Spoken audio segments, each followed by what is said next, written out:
नमस्कार, मी मंजू भागानगरे आणि तुम्ही पाहत आहात न्यूज टुडे 24। आपल्या अहिल्यानगर शहरामध्ये सध्या अनेक बांगलादेशी नागरिक आढळून येत आहेत। त्यातच अहिल्यानगर शहरातील सराफ बाजारमध्ये काही बांगलादेशी नागरिक हे काम करत आहे असा आरोप आपल्या अहिल्यानगर शहरातील ॲडव्होकेट हर्षद चावला यांनी केलाय। तर याबाबत आता आपण त्यांच्याशीच चर्चा करूयात। तर आता आपल्या सोबत आहेत ॲडव्होकेट हर्षद चावला। नमस्कार सर, न्यूज टुडे 24च्या स्टुडिओमध्ये तुमचं स्वागत। माझा प्रश्न असा आहे की आपण आरोप केलाय की अहिल्यानगर शहरामध्ये सराफ बाजारात जे काही बंगाली कारागीर आहेत तर ते बांगलादेशमधून घुसखोरी करून आलेत असं तुम्ही म्हटलेलं आहात। तर याचं नेमकं काय सांगाल आणि काय पुरावा आहे तुमच्याकडे याबाबत? तुम्ही त्यांना बांगलादेशी म्हणताय। नमस्कार, जय श्रीराम। सदर मी हा अर्ज आज SP साहेबांना त्यांच्या कार्यालयामध्ये जाऊन दिलं। SP साहेबांशी माझी भेट झाली नाही, तर प्रशांत खैरे साहेब यांची देखील बदली झाली आहे। तर अमोल भारती साहेबांना मी भेटलो आणि त्यांच्यासोबत माझं वक्तव्य झालं। तर त्यांचं देखील मोहीम जे चालू आहे, बंगाली लोक किंवा बांगलादेशी लोक, ॲक्च्युली ह्यांचं जी भाषा आहे बंगाल आणि बांगलादेश हे जवळ असल्यामुळे फारसं भाषामध्ये काही अंतर नसतो। अंतर नसल्यामुळे हे पोलिसांना देखील ओळखणं प्रचंड अवघड गोष्ट आहे की कोण बांगलादेशी आणि कोण बंगाली आहे। 300 ते 400 आता सध्या सराफ बाजारमध्ये बंगाली जे कारागीर आहे ते काम करत आहे। आता त्यामधील मागच्या काही वर्षामध्ये त्यांच्यामध्ये वाढ झालेली आहे। 150 कारागीर होते, 40-50 कारागीर होते, नंतर 150 झाले। आता यांची जी कॅपॅसिटी आहे, यांची लोकसंख्या ती वाढत चाललेली आहे। कुठं ना कुठं याचा आढावा घेणं देखील आपल्याला गरजेचं आहे। सध्या राज्यभरमध्ये सफाई मोहीम चालू आहे, स्वच्छता अभियान चालू आहे, ती ही कुठं ना कुठं ही घाण साफ झाली पाहिजे।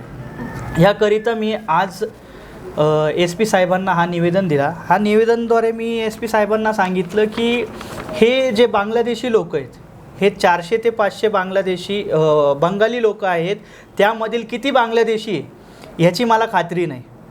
2 असू शकतात, 5 असू शकतात, 100 देखील सापडू शकतात, कारण त्यांची बोली भाषा सारखी असल्यामुळे आपल्याला लक्षातच येणार नाही की कोण बंगाली आणि कोण बांगलादेशी आहे। यांच्याकडे आधार कार्ड मागितलं, आधार कार्ड देखील असते, पण सर्वोच्च न्यायालयाच्या आदेशानुसार आधार कार्ड ही आयडेंटिटी, आधार कार्ड ही फक्त आयडेंटिटी आहे, तुमचा सिटिझनशिपचा दाखला नाही आहे की तुम्ही इथले भारतातले सिटिझन आहात त्याचं दाखला नाही आहे। आधार कार्ड फक्त हे एक सिटिझनशिप आयडेंटिटी ओळख आहे।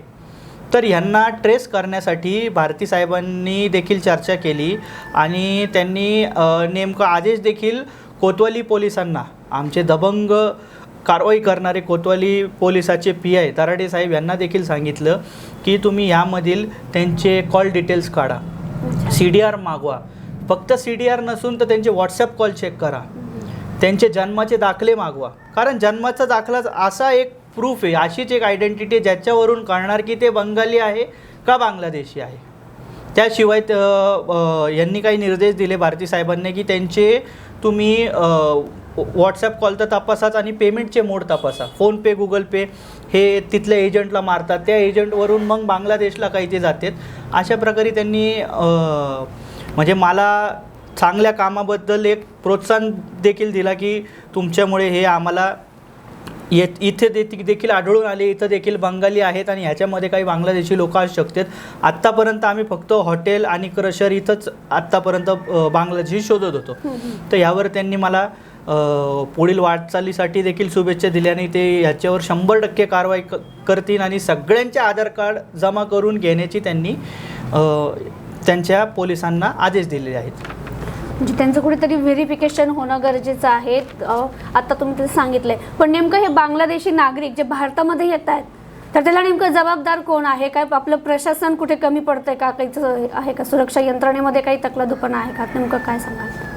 काय वाटतं याच्यामध्ये? म्हटलं आपण तर काही आपल्या भारतामधलेच काही लोक हे किमान 2, 5, 10 हजार रुपयासाठी त्यांना फेक डॉक्युमेंट्स बनवून देणे, आधार कार्ड प्रोव्हाइड करणे, कुठं ना कुठं आपल्या यंत्रणामध्ये देखील करप्ट लोक आहे, भ्रष्ट लोक आहे, त्याच्यामुळं हे वाढत चालले। कुठं ना कुठं हे प्रमाण थांबलं पाहिजे। ॲक्च्युली ही घाण आहे, ही घाण लवकरात लवकर साफ झाली पाहिजे। जेवढी लवकर ही घाण साफ होईल तेवढ्यात आपल्या लोकांना, सराफ बाजारमधील लोकांना असो किंवा इतर लोकांना, आपल्या लोकांना रोजगार मिळेल. आपल्या लोकांचे आपण पाहिलं तर आज सोन्याचा भाव 97,000 रुपयेपर्यंत गेले, लाख रुपयेपर्यंत गेलेला आहे. तर ते त्या भावामध्ये आता यांच्याकडं काम येणं कमी झालेलं आहे आणि त्यामधील असे बांगलादेशी घुसखोर म्हणजे जे घुसून आपल्या भारतामध्ये बसलेले आहेत विविध ठिकाणी डुप्लिकेट डॉक्युमेंट्स बनवून, तर त्यांच्यावर आपलेच कुठं प्रशासन बी जबाबदार आहे, आपण देखील कुठं ना कुठं तरी जबाबदार आहे. आपलं नजरचुकीने ते राहून जातं. तर आपण सतर्क झालो पाहिजे. एखादं कोण आढळून आलं तर आपण लगेच त्याची रिपोर्ट केली पाहिजे. तेवढंच करू शकतो आपण याच्यामध्ये, नाही का. जसं आज मी सतर्कतेने हे SP साहेबांना अर्ज दिलं की असं असं आढळून आलं आहे तर तुम्ही त्याच्यावर हे करा. म्हणजे त्या बांगलादेशी नागरिकांबाबत प्रशासनाकडून तुमची काय अपेक्षा आहे, काय मागणी आहे? मागणी तर तशी यांच्यावर कठोर कारवाई करावी आणि लगेच जसेच भारती साहेबांनी हा अर्ज वाचला याच्यावर तत्काळ त्यांचे पोलिसांना त्यांनी निदर्शन दिले की बाबा तुम्ही असं करा, तिकडं जा, असे डॉक्युमेंट्स गोळा करा, त्यांना पोलीस स्टेशनला बोलवून घ्या, त्यांचे आयडेंटिटी कार्ड मागून घ्या, त्यांचे आधार कार्ड चेक करा, लिंक आहे का कुठं काय. तर त्यांनी ते पुढचे वाटचाली त्यांचे चालू केले आहे. लवकरच या गोष्टीमध्ये यश मिळेल असं वाटतंय. नक्कीच आपल्या अहिल्यानगर शहरामध्ये जे बांगलादेशी घुसखोर येत आहेत त्याच्यामुळे ते काम करतायत इथे आणि त्यामुळे बेरोजगार देखील आपल्या नगर शहरात जास्त वाढलेले आहे. त्यामुळे हा मुद्दा देखील एक महत्त्वाचा आता आपल्या चावला सरांनी इथे उपस्थित केलेला आहे की या बांगलादेशी नागरिकांना इथून हकललं पाहिजे. यासाठी ते एक काम करत आहे आणि त्यांनी प्रशासनाकडे मागणी देखील केलेली आहे.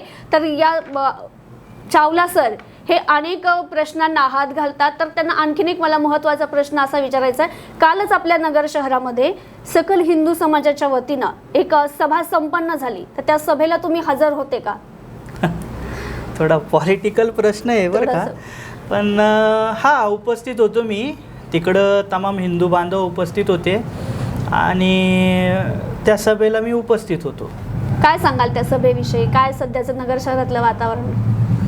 त्या सभेविषयी सांगायचं म्हटल्यावर एकीकडे 20 ते 25-50 काही मुस्लिम समाजाचे लोक गोळा झाले. त्यांनी आमदार संग्राम भैयाविषयी त्यांनी एक अर्ज कलेक्टर कचेरीमध्ये दिलं. त्यामधील बी मी बातमीवरच पाहिलेलं आहे, असे का प्रत्यक्ष जाऊन पाहिलं नाही की तिथं त्यांची पोलिसांसोबत काहीतरी त्यांचे चुकीचे वक्तव्यामुळं काहीतरी त्यांचे पोलिसांसोबत म्हणजे थोडं धक्काबुक्की वगैरेचा प्रकार झाला. परत त्यांच्यामध्ये काहीतरी म्हणजे वादविवादची गोष्टी झाल्या असं. आणि दुसऱ्या जागी आपण पाहिलं तर तमाम हिंदू बांधव गोळा झाले होते. 8 ते 10,000ची 15,000ची गर्दी होती. त्या गर्दीमध्ये एकदम शांततेपणे तो पार झाला आणि त्याच्यामध्ये कोणत्याही प्रकारची बाधा आली नाही, कोणत्या पोलिसांना देखील अडचण आली नाही, कोणत्या एखाद्या हिंदू बांधवाची कोणासोबतही कोणत्या पोलिसांसोबत कर्मचाऱ्यांसोबत काही त्यांचे वादविवाद नसताना ते एकदम शांततेप्रमाणे तो पार पडला. आणि आता हे म्हणजे आपल्याला आपल्यापेक्षा आपले प्रेक्षक असो, आपली जनता असो, ते आपल्यापेक्षा जादा ह्या गोष्टीमध्ये आपल्याला सांगू शकतील. या गोष्टीमध्ये जादा त्यांचं कमिटमेंट असेल की एकी जागी 5-25 लोक वाद घालतात, एकी जागी शांततेने हा पार पडतोय. तर जनतेने याच्यावर कमेंट केलेलं बरं राहील माझ्यापेक्षा, असं मला वाटतं. बरं सर, आणखी एक महत्त्वाचं विचारायचं आहे. तुम्ही नगर शहरातील विविध विषयांवर जे चुकीचं काही घडत असेल किंवा तुमच्या काही निदर्शनात येत असेल तर तुम्ही सर्वांसमोर ते आणता. तर त्यातला आपला एक नगर शहरातला महत्त्वाचा विषय म्हणजे हॉटेल कुरेशी संदर्भातला, ज्या ठिकाणी जो काही प्रकार चालतो, जर तुम्ही निदर्शनास आणून दिलाय तर ते तुम्ही त्याबाबत तक्रारी केल्या GST भवनकडे. तर त्या पुढे काय झालं, काय पाठपुरावा केला तुम्ही? त्याच्यामध्ये पाठपुरावा असा झाला, मी नाशिकला भेट दिली, त्यांच्या कमिशनरसोबत मी बोललो. त्यांनी नक्की ह्या कार्यामध्ये यश मिळणार असे आश्वासन नाही, अशी मला त्यांनी गॅरंटी दिलेली आहे की ते म्हणले तुमच्यासारखे तक्रारदार भेटणं हे आमच्यासाठी सौभाग्य, कारण असे तक्रारदारच मिळत नाही पहिली गोष्ट. तर त्याच्यामध्ये माझा पाठपुरावा देखील चालू आहे, तेही त्यांचे कामं करतील आणि भविष्यामध्ये अजून त्यो हॉटेलबद्दल अजून तिकडं काय काय गैरकृत्य घडतं ते पुढच्या येणाऱ्या काही दिवसामध्ये आपल्याला कळणारच आहे. आणि माझा पाठपुरावा याच्यावर 100% आहे. कारण जिथं आमच्या गौ मातेचं, जिथं गौ मातची विक्री चालते, आमच्या गौ मातेचं जिथं अनादर होतो, त्या लोकांना सुट्टी देणार नाही, एवढंच मी म्हणू शकतो. नक्कीच. आता आपल्यासोबत होत्या अहिल्यानगर शहरातील ॲडव्होकेट हर्षद चावला, त्यांच्याशी आता आपण संवाद साधलाय. धन्यवाद सर, तुम्ही न्यूज टुडे 24शी संवाद साधल्याबद्दल. धन्यवाद, थँक्यू.